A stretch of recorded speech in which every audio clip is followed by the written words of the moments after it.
السلام عليكم ورحمة الله وبركاته. ازيكم حبايبي؟ عاملين ايه؟ يا رب تكونوا بألف خير. طبعا شايفين اللي قدامكم ده ورق العنب. هقول لكم على طريقة تفرزوا بقى ورق العنب. لو عندك 10 كيلو ورق عنب هتفرزيه بسهولة، مش واخد منك وقت. زي ما انتم شايفين كده، انا جبت الورق وشلت العنقود بتاعه ورصيته فوق بعضه زي ما انتم شايفين كده، عشان يسهل المكان ويبقى سهل في الاستعمال.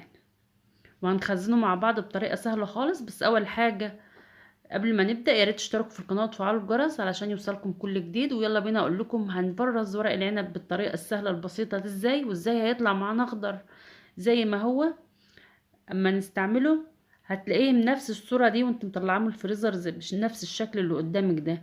هقولك على طريقة سهلة وبسيطة خالص، بس يا ريت تشتركوا في القناة وتفعلوا الجرس. يلا بينا هقول لكم على طريقة. اول حاجه عندي هنا ورق العنب، انا رصيته زي ما قلت لكم على بعضه بالطريقه دي زي ما انتم شايفين. بجيب ورقه ستريتش او ممكن كيس، لو ما عندكيش ورقه ستريتش ممكن تجيبي كيس وتلفيه زي ما انا لفاه كده، زي لفه السندوتش بالظبط. بلف كده وبجيب الجنوب زي لفه ورق العنب برضو اهي. بنجيب الجنوب كده على بعض ونلف فيها على بعضها كده. طبعا انت الكمية اللي انت بتلفيها دي الكمية اللي انت بتستعمليها. يعني ممكن انا لو جيت اعمل محشي ممكن اخد لفتين من اللفة اللي انا عملتها دي. فانت بتحط الكمية اللي تبع استهلاكك انت.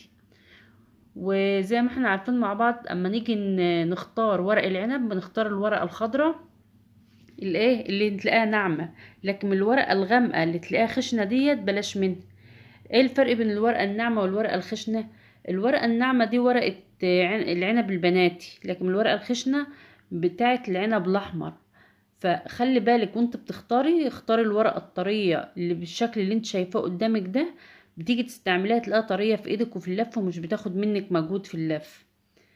وطبعا واحنا بنرص الورق بنحط يعني كل ورقة قد التانية بنحطها في صفة لوحدها زي ما انا رسام قدامكم كده بالصورة اللي انتوا شايفينها دي.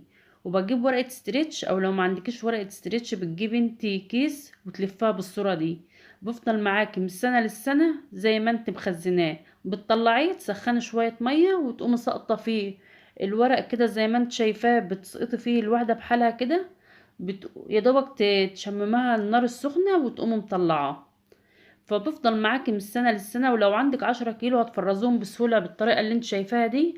وبتطلعي القطعة على قد استهلاك. يا رب اكون فدتكم واشوف وشكم بألف خير.